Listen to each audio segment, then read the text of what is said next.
13절 14절도 같이 읽겠습니다.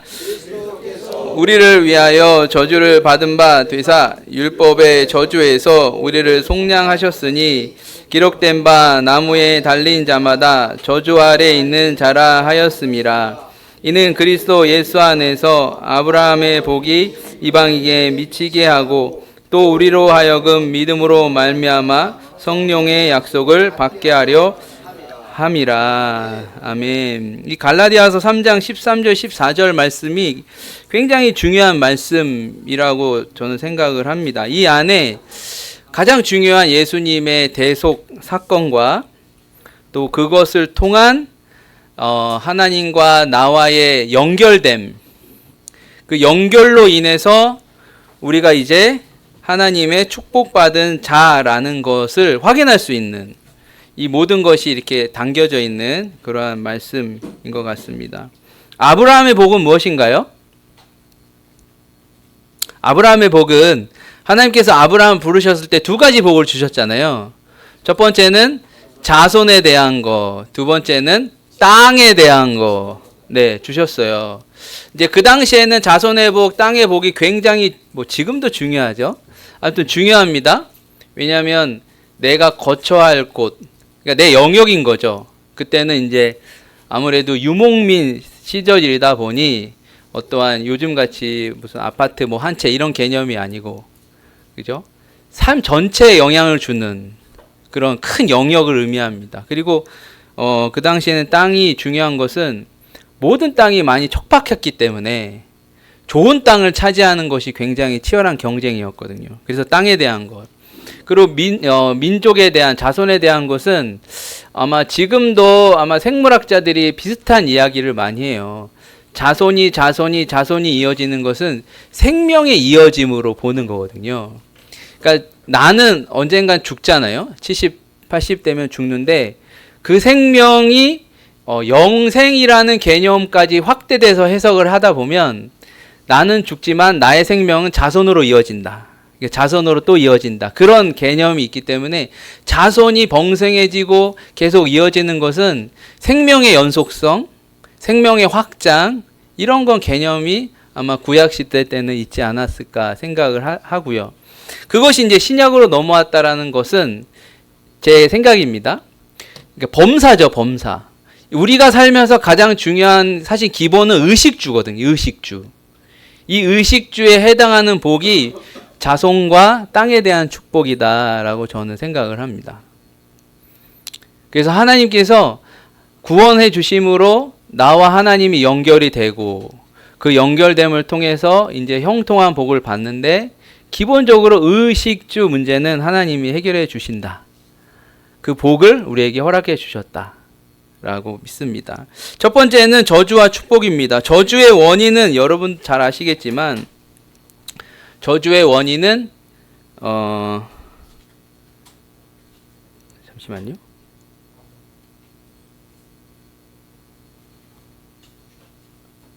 저주의 원인은 아담과 하와죠. 여러분 잘 아시겠지만 하나님께서 이 땅을 아름답게 창조하셨고 그 가운 동산 중앙에 선과 악을 구분하는 나무를 놓으셨고 그 나무의 열매는 먹지 마라 말씀하셨으나 그 나무의 열매를 결국 먹게 되죠. 그것은 하나님을 거부하는 행위, 하나님을 단순히 먹는 것이 죄는 아니잖아요, 사실은. 그런데 먹는 행위인 거죠. 그러니까 그 먹는 행위를 다시 뒤로 되돌리다 보면 그 마음까지 가게 되는 거죠. 그 심령까지 가게 되는 거죠. 그러니까 결국 마음으로 하나님을 밀어내고 하나님을 거부하고 하나님을 부정한 행위, 그것이 이제 저주의 원인이 되는 것입니다. 이 저주는요, 인간이 아무리 발버둥 친다고 해도 끊을 수가 없는, 왜냐하면 이미 정해진 저주이기 때문에, 이미 내려진 심판이기 때문에. 그러니까 재판장이 망치 3번 딱딱딱 두드렸으면 끝난 거잖아요. 그 죄로 인해서 하나님이 망치를 3번 두들기셨거든요. 그래서 이 저주는 해결할 수가 없습니다.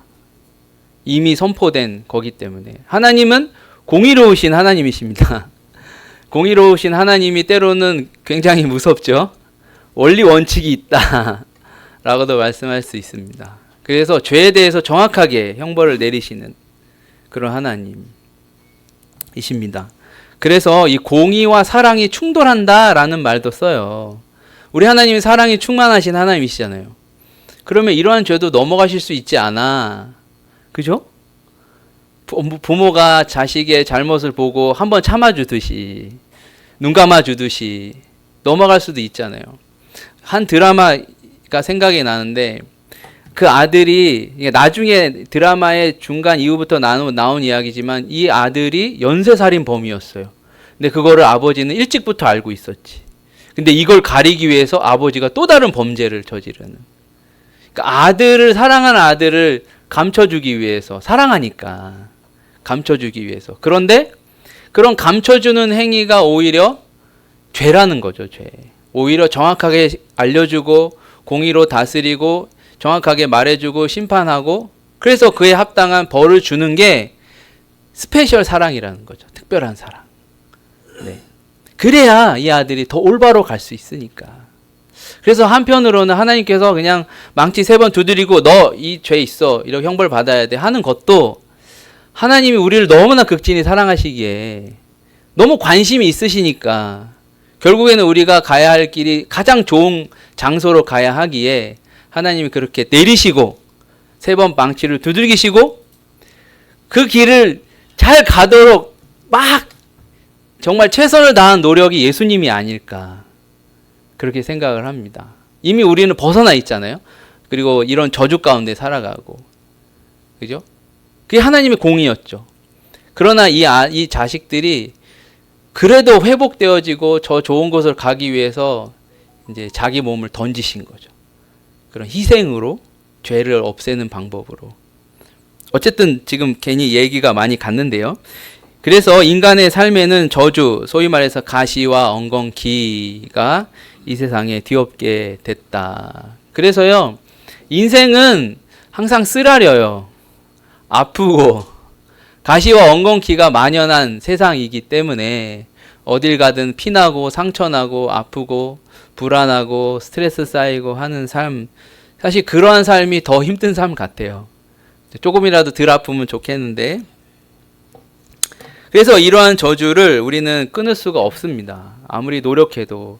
다른 불교, 이슬람 이런 종교들은 노력하면 끊을 수 있다라고 말하는 게 그러한 종교들입니다. 해탈이라고도 하죠. 예.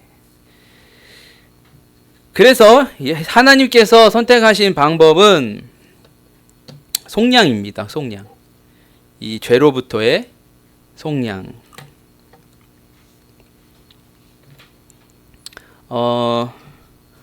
우리 읽었지만 갈라디아서 13, 14절 다시 한번 읽겠습니다. 그리스도께서 우리를 위하여 저주받은 바 되사 율법의 저주에서 우리를 속량하셨으니 기록된 바 나무에 달린 자마다 저주 아래 있는 자라 하였음이라. 이는 그리스도 안에서 아브라함의 복이 이방인에게 미치게 하고 우리로 하여금 믿음으로 말미암아 성령을 약속을 받게 하려 함이라. 아브라함의 복이 이방인에게, 모든 민족에게 미치고, 그리고 믿음으로 말미암아 성령의 약속을 받게 하기 위해서 예수님께서 친히 저주받은 자가 되셨다라는 이 구절입니다. 우리는 저주받은 자잖아요. 우리가 저주받은 자예요. 형벌을 받았기 때문에. 근데 그 저주를 예수님께서 일부러 받으심으로 그 저주를 예수님이 다 거두어 가신 거죠.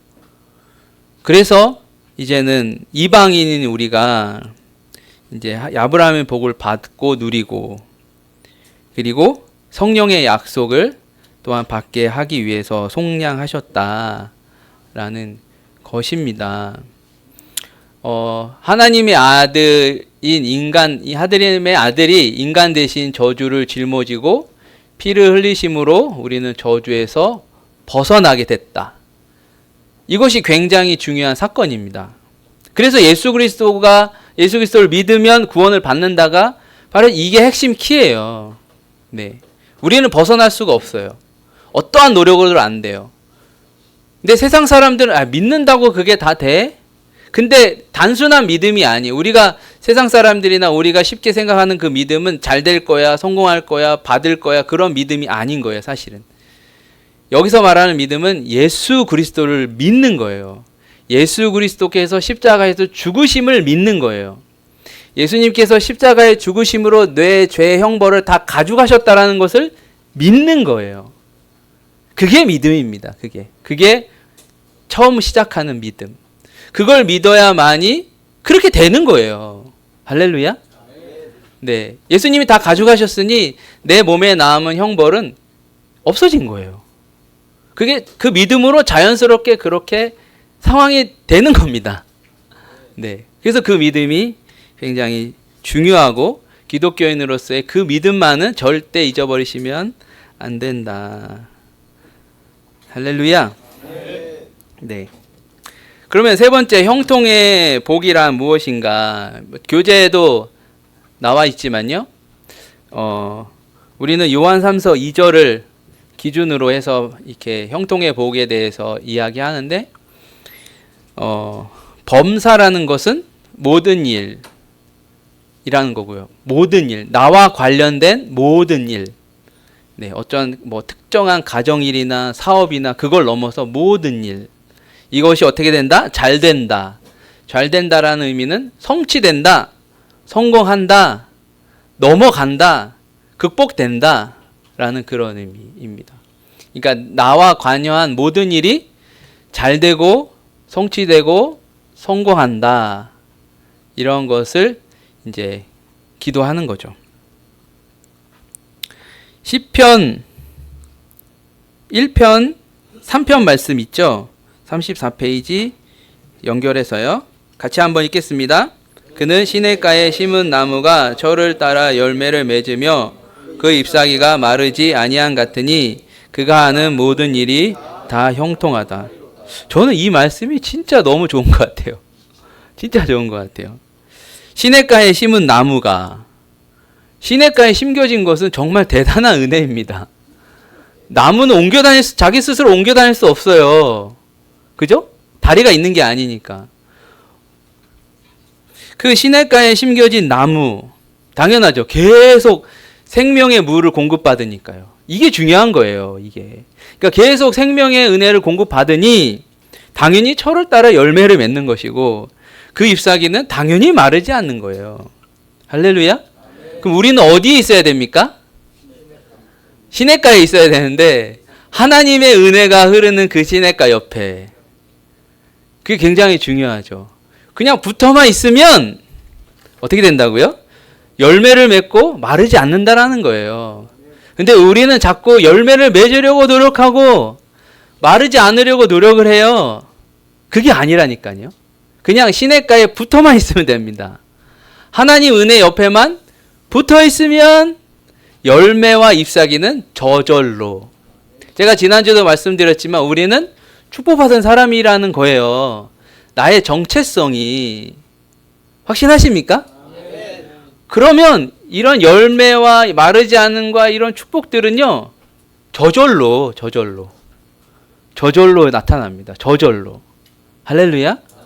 그러니까 이거를 받으려고 쫓아다니고 할 필요가 없다는 거예요. 뒤에도 이제 나오겠지만, 기복신앙이라는 것은 복을 쫓아다니는 거예요. 저기에 복이 있으면 절로 쭉 가고, 저기에 복이 있으면 절로 쭉 찾아가는 거예요. 누군가가 저기에 그 오아시스가 있다 하고 쫙 갔더니 신기루예요. 그게 허무한 인생인 거죠. 허무한 신앙. 근데 찾을 필요가 없어요. 저기에 복이 있든 여기에 복이 있든 중요한 원칙은 뭡니까? 시냇가 옆에만 있으면 열매 맺고 마르지 않는다. 할렐루야? 철을 따라 열매 맺는다는 것은 잘 아실 거예요.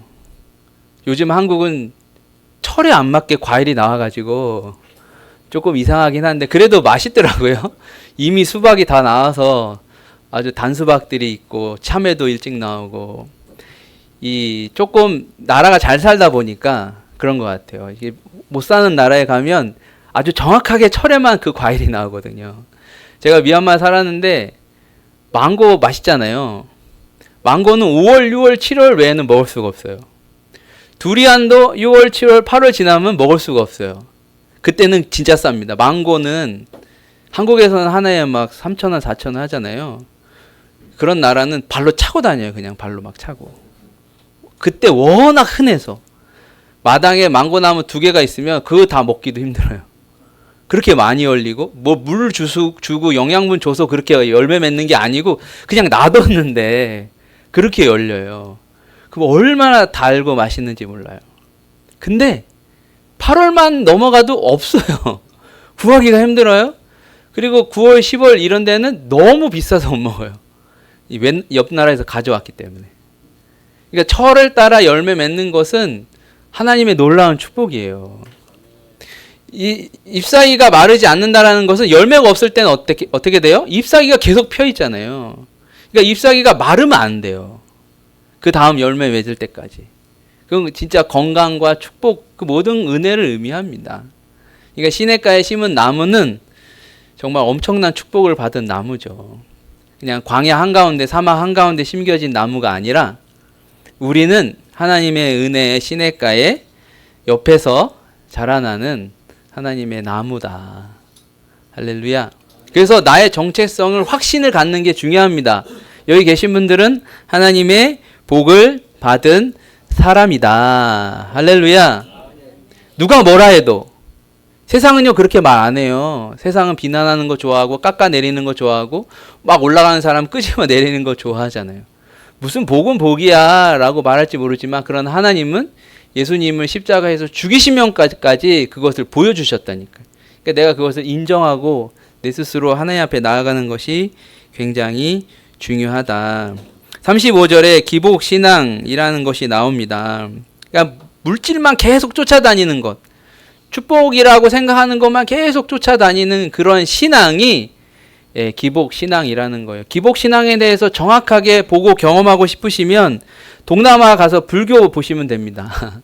한국 불교도 마찬가지인데 동남아는 소승불교인데요. 예를 들어서 이 핸드폰이 나한테 사랑을 주는 신이 될 수도 있고요.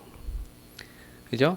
돌멩이 하나가 나한테 건강을 주는 신이 될 수도 있고, 그거는 누가 이게 건강을 주는 신이 하고 준 게 아니고 그냥 내가 이 돌을 바라보고 이 돌은 나한테 복을 주나 보다 하고 만들면 그게 신이 되는 거예요. 그게 이제 불교와 샤머니즘이 합쳐져 있는 신앙 나라들은 다 그렇게 합니다. 기복신앙이 그런 거예요. 우리는 복만 쫓아가는 사람이 아닙니다. 하도 복 단어를 많이 쓰니까 외부에서 기복신앙이다라고 하지만 그냥 저절로 나는 복을 우리는 받는 거예요. 왜냐하면 나는 하나님의 복받은 자니까요. 복받은 자이기 때문에 복이 그냥 들어오는 거예요. 그래서 내가 복받은 자이다라는 정체성을 계속 확인해야 새겨지잖아요. 근데 우리는 계속 지워져요. 저절로 이 정체성이. 그렇지 않아요? 자꾸 잊어버린다고요. 성령님 오시옵소서, 환영합니다, 인정합니다. 이걸 고백 훈련을 왜 계속하게 해요? 자꾸 잊어버리니까 하는 거예요.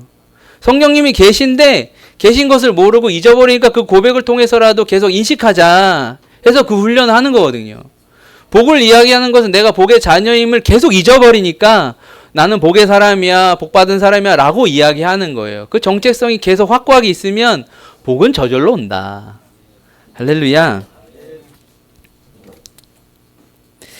36페이지에 창세기 1장 20절 말씀이 있습니다. 같이 읽겠습니다. 하나님이 그들에게 복을 주시며 하나님이 그들에게 이르시되 생육하고 번성하라, 땅에 충만하라, 땅을 정복하라, 바다의 물고기와 하늘의 새와 땅에 움직이는 모든 생물을 다스리라 하시니라. 기독교 교육의 최종 목표는 뭐냐면 하나님의 형상으로의 회복입니다. 기독교 교육의 최종 목표이자 목적은 하나님의 형상으로 회복입니다.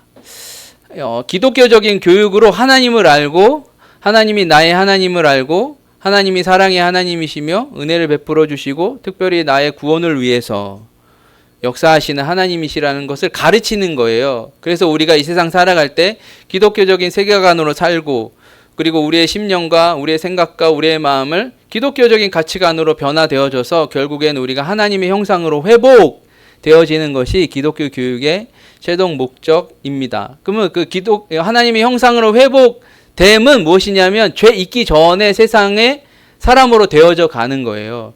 그러면 그 당시에 사람이 무엇을 하면서 살았을까요? 바로 오늘 이 말씀처럼 살았다는 거예요. 하나님이 그들에게 복을 주셨습니다.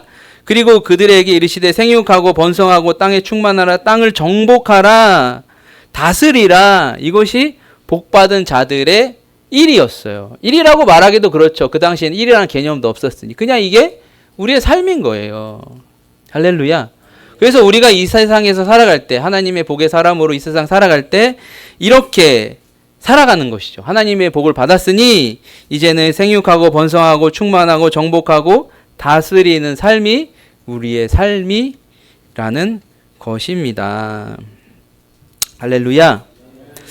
37페이지에 보면 그러므로 라는 문장이 있는데요. 같이 읽겠습니다. 그러므로 물질적인 부유함을 신앙의 목적으로 삼는 것도 문제이지만 물질적인 복을 경시하면서 영적이고 내면적인 신앙만 추구하는 자세도 올바른 신앙인의 모습은 아닙니다.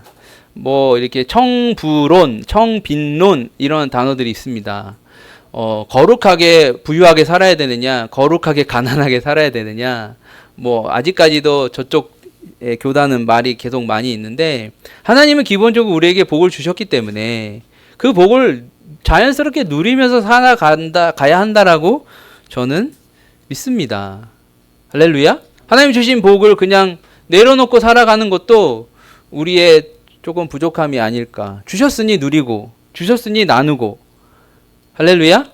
그것을 나눠야 또 우리가 할 수 있는 일을 또 할 수 있지 않겠습니까? 그죠? 소위 말해서 돈이 있어야 선교도 하거든요. 현지에 건축도 하고 사람들 돕고 그냥 믿음으로 너 잘 될 거야 라고 계속 한다고 되는 건 아니니까요. 학교도 지어서 교육도 하고 병원도 지어서 치료도 하고 그래서 하나님이 우리에게 복을 주신 것 아니겠습니까? 이 37페이지, 38페이지 보면 뭐 구약에서 말하는 축복, 신약에서 말하는 축복이 있는데요. 이 부분은 한번 쭉 읽어보시고요. 중요한 것은 39페이지부터인데요. 우리가 복을 받는 비결, 할렐루야. 복을 받는 비결. 제가 요즘에 예배 때마다 우연히 계속 부르게 되는 찬양이 있는데 찬송가 191장. 네, 내가 매일 기쁘게. 그게 참, 잠시만요. 네. 참 그 찬양을 제가 읽으면서 여기에요. 복을 받는 참된 비결이 있잖아요. 제가 이걸 보면서 답은 끝났다. 복을 받는 참된 비결이 뭡니까? 주의 영이 함께함이라. 그리고 뭐예요? 성령이 계시네. 그죠? 참 복을 받는 참된 비결은 성령님과 함께하는 겁니다. 한마디로 말하면 성령 충만. 할렐루야. 성령 충만하면 하나님이 복을 주신다. 그 복은 무엇인가요? 우리가 만나야만 하는 문제와 고난과 힘든 일 다 넘어서도록 한 성령님이 도와주시는 거예요. 그것이 형통함입니다.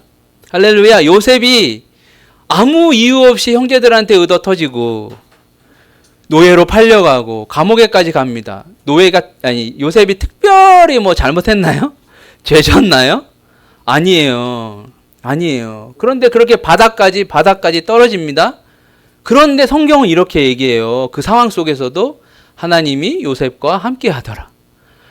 예, 노예로 팔려갔는데 하나님께서 요셉과 함께 하시니라. 감옥에도 갔는데 하나님께서 요셉과 함께 하시더라. 그게 형통입니다. 할렐루야. 우리는 환경을 보는 사람이 아니에요. 성령님의 인도하심을 보는 사람, 따라가는 길. 그 길이 육체의 눈으로 봤을 때 어렵고 힘들고 고난의 길이고 억울한 길일지라도 하나님이 그렇게 인도해 주시면 거룩하게 걸어가고 담대히 걸어가고 결국에는 하나님의 형통의 복을 누리는 자들이 바로 우리라는 거예요. 첫 번째, 책에 나온 첫 번째는 방법은 근면과 성실입니다. 노력하는 것이 꼭 복이 아닐 수도 있어요. 노력하면 잘 되죠. 최선을 다하면 당연히 잘 되죠. 그러나 그것이 무언가를 성취하고 성공하는 절대적인 가치는 아닌 거예요. 답은. 그러나 노력은 해야 합니다. 노력은 해야 됩니다. 그냥 앉아서 가지에서 떨어지는 열매만을 바라는 것은 안 된다라는 거예요. 그 열매를 먹기 위해서 때로는 거름도 주고 옆에 잡초도 뽑고, 그죠? 철을 따라 따야 되는 거예요. 앉아서 감이 떨어지기 기다리는 것은 그 감이 좀 오래된 거 아니겠습니까? 정확하게 익었을 때 먹는 게 제일 맛있잖아요. 그러면 나무에 올라서 따를 줄도 알아야 합니다. 그래서 노력 필요하고요. 최선을 다하는 것 필요하고요. 그 하나님의 영광을 위해서예요. 그 또한. 이제 39페이지 마지막에 보면 예수님의 달란트 비유가 나오는데, 달란트 비유의 핵심은 무엇이냐면 하나를 해서 2개를 만들고 5개를 해서 10개를 만들고 그게 아니고요. 누굴 위해서 일을 했느냐가 중요한 거예요. 누굴 위해서.